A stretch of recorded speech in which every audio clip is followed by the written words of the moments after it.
Hop, bugun ko'rib o'tadigan mavzumiz ko'ruv yo'llariga bag'ishlanadi. Birinchisi, ko'ruv yo'llarini sog'lom anatomik yo'llarni ko'rib o'tishimiz kerak. Birinchi mana ikkita ko'zimiz. Bu optik nerv hosil qilib mana yo'nalgan. Buni ikkita qismi bor. Lateraldan keladigan nurlar optik nervning medial qismiga tushib, o'sha orqali yo'naladi. Medialdan keladigan yo'llar lateral qismiga tushib, o'sha orqali yo'naladi. Mana ikkita qismga ajratib oldik. Oddiy fizika. Endi optik nervni o'zi ham gipotalamus sohasiga kelganda kesishma hosil qiladi, ellik kesishadi. Misol uchun medial qismlari kesishadi. Medial qism tolalar, lateral qism kesishmasdan qarama-qarshi tomonga o'tib ketadi. Endi bu optik nerv emas, endi trakt hosil qilib yo'nalgan bo'ladi. Bu tractus opticus bo'ladi. Bu nervus opticus, bunisi tractus opticus bo'ladi. O'rtada kesishgan joyda biz ataymiz chiasma opticus. Bu o'sha turk egarining oldida joylashadi. Endi tractus opticusimiz ham talamus sohasiga borgandan keyin metatalamusimizning bir yadrosi bor, ya'ni tanachasi corpus geniculatum laterali, ya'ni lateral tizzasimon tana. O'sha joydagi yadrolarga boradi. Optik traktimiz. Endi corpus geniculatum lateralidagi neyronlarning aksonlari chiqib radiatsiya optikani hosil qiladi, ya'ni o'sha nima deydi? Ko'ruvni nursimon bo'lib yo'nalgani uchun shunaqa nomlangan mana tolalari. Endi bu ichki kapsulani retrolentiform qismidan o'tadi. Mana shu sohalarda ichki kapsula bo'lsa, misol retrolentiform degani orqa qismidan shu orqali o'tib sulcus calcarinus, ya'ni pix egatiga boradi. Lobus occipitalis medial qismida joylashgan. Prodma bo'yicha 17-maydon.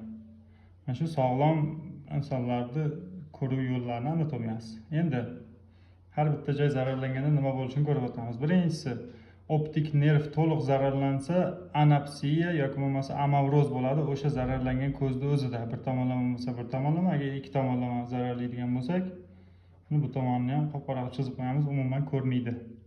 Keyingisi, chiasmani o'rtasidan zararlansa, faqat medial tolalar zararlanadi. Shuni hisobiga medial tolalar lateraldan keladigan nurlarni qabul qilar edi. Lateraldan keladigan nurlarni biz ko'ruv maydonini temporal qismi ham deymiz. Mana chakkamizga yaqin bo'lgani uchun temporal qismi ham deymiz. O'shaning uchun ikkita temporal qismni ko'rmayapti mana. Lateral ko'ruv maydoni ikkita lateral qismni ko'rmayapti. O'shaning uchun bu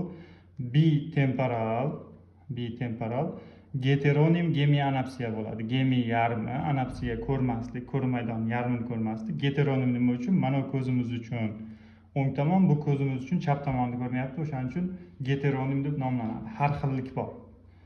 Ikkita chakka tomon bo'lgani uchun bitemporal heteronim gemianapsiya bo'ladi. Bu endi mana shu gipofizda o'smalarida har xil holatlarda uchraydi. Keyingisi, bizda xuddi shu chiasma sohamizni lateral qismidan zararlashimiz mumkin. Ko'pincha vaspolitinli yoki bo'lmasa anevrizmalarda bo'ladi. Bu lateral tolalar bizda medial qismdan kelayotgan nurlar qabul qilar edi. Mana buni aytamiz, burun tomondan kelgani uchun nazal soha, ko'ruv maydonining nazal qismi. Endi shu ko'ruv maydonining nazal qismini, nazal yarmini ko'rmaganligi uchun buni aytamiz binazal heteronim gemianapsiya. Nima uchun heteronim? Bu ko'zimiz uchun, misol uchun o'ng tomon, bu ko'zimiz uchun chap tomon bo'lgani uchun. Vot. Ikkita lateral qismi zararlandi, medialni ko'rmayapmiz. Binazal heteronim gemianapsiya. Keyingisi, optik traktimiz zararlansa, bu ko'zimizdan chap tomonni qabul qilyapti, bu ko'zimizni ham mana chap tomonni qabul qilyapti. Bu degani o'ng optik traktimiz ko'ruv maydonini to'liq chap tomonni qabul qiladi. Yoki bo'lmasa chap optik traktimiz ko'ruv maydonini to'liq o'ng tomonni qabul qiladi. Shunda bir tomonlama traktimiz zararlanadigan bo'lsa, qarama-qarshi tomon ko'ruv maydonining yarmini ko'rmaymiz. Shuni hisobiga kontralateral bo'ladi. Qarama-qarshi tomon kontralateral, gomonim bo'ladi. Bu ko'zimiz uchun ham chap tomon, bu ko'zimiz uchun ham chap tomon. O'shaning uchun kontralateral, gomonim gemianapsiya, ya'ni ko'ruv maydonining yarmini ko'rmaymiz mana. Vot. Ikkita shu chap tomonni ko'rmaymiz faqat. Keyingisi, corpus geniculatum laterali sohasidan zararlansak ham xuddi mana bilan bir xil, mana kontralateral gomonim gemianapsiya. Keyingisi, radiatsiya optika sohasidan zararlaydigan bo'lsak, ya'ni o'sha ichki kapsulani sindromlari bor. O'shalarda mana Bu ham xuddi shu mana ular bilan bir xil. Ya'ni kontralateral gomonim geminopsiya bo'ladi.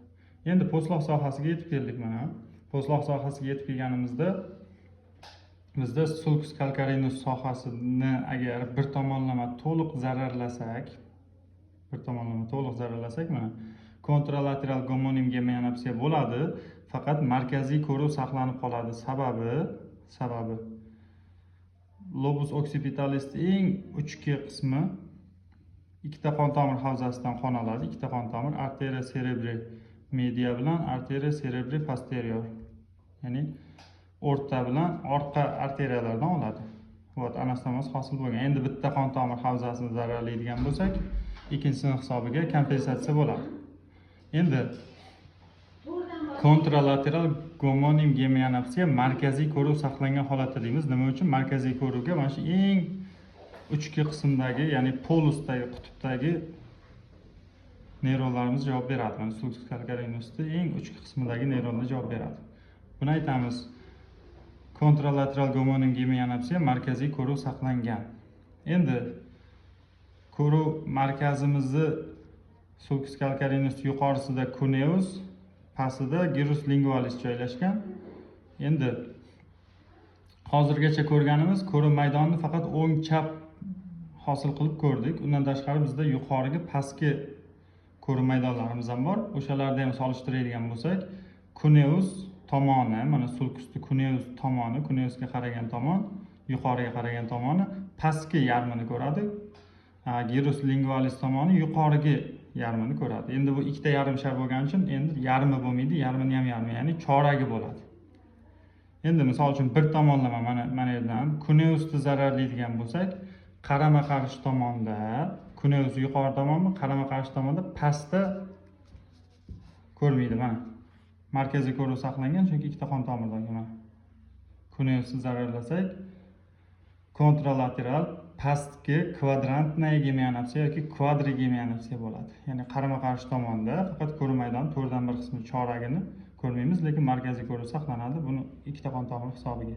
Yoki bo'lmasa gyrus lingualis tomonini bitta yarim sharda zararlaydigan bo'lsak, unda qarama-qarshi tomonda faqat yuqorida mana to'rtdan birini ko'rmaymiz. Kontralateral yuqorigi kvadrantnaya geminopsiya bo'ladi. Markaziy ko'ruv saqlanaveradi. Keyingisi, agar ikkita yarim sharni ham cuneus sohasini zararlaydigan bo'lsak, mana unda bu yuqoriga kelayotgan tolalar pastlikini olardi. O'sha ikkita yarim shardiki bo'lgani uchun faqat pastki yarmini ko'rmaydi ko'ruv maydonini. Buni aytamiz. Pastki geminopsiya bo'ladi endi. Yoki bo'lmasa altinotinalniy pastki geminopsiya. Lekin markaziy ko'ruv saqlanaveradi. Endi keyingi patologiyamiz bor. Bu skatoma. Skatoma degani ko'ruv maydonidan ma'lum bir nuqtasimon tushib qolishlar bo'ladi. Bu shunaqaki ikki xil holatda bo'lishi mumkin. Ko'zga bog'liq patologiyalarda ham mana retinamizdagi ma'lum bir ko'ruv retseptorlarini guruh bo'lib zararlanishining hisobiga ko'ruv maydonida ma'lum bir joylar tushib qoladi, qop-qora bo'lib tushib qoladi. Yoki bo'lmasa markazga oid bo'lgani kichik lakunarniy patologiyalar bo'lsa, kichik achaklar bo'lsa, shu sohalar sezish kerak bo'lgan ko'ruv maydonidagi joylar tushib qoladi mana. Buni aytamiz skatoma.